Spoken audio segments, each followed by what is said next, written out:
घरगुती गॅस सिलेंडरच्या किमती 60 रुपयांनी महागल्या। महाराष्ट्रामध्ये 860 रुपयांचा गॅस आता 920 रुपयांना मिळणार। 14.2 किलोच्या सिलेंडरच्या दरांमधली वाढ आजपासून लागू।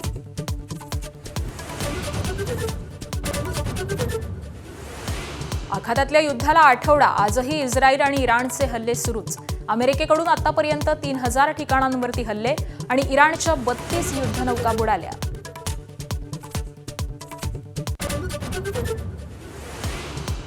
इराणवरती आज सर्वात मोठा बॉम्ब वर्षाव करू, अमेरिकेचे अर्थमंत्री स्कॉट बेझंट यांचा इशारा। इराणची क्षेपणास्त्र आणि कारखाने नष्ट करणार, ट्रम्प यांचाही बिनशर्त शरण येण्याचा इशारा। नियमित कर्जफेड करणाऱ्या शेतकऱ्यांना 50,000 नको, 1.5 लाख रुपये प्रोत्साहन भत्ता द्या, बच्चू कडूंची मागणी। शेतकरी नेत्यांची 15 मार्चला बैठक घेऊन सरकारपुढे सविस्तर मागण्या मांडणार। लोकसभा अध्यक्ष ओम बिर्ला यांच्या विरुद्धच्या अविश्वास ठरावावरती सोमवारी होणार मतदान।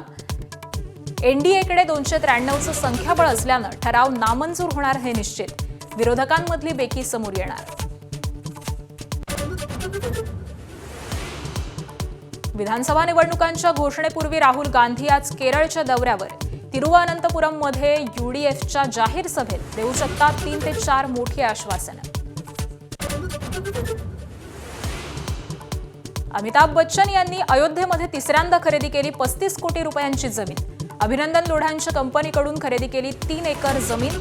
अमिताभ मोठी गुंतवणूक करणार। अभिनेत्री जान्हवी कपूरचं अनोखं बर्थडे सेलिब्रेशन। अनवाणी पायानं 3500 पायऱ्या चढून घेतलं तिरुपतीच्या बालाजीचं दर्शन।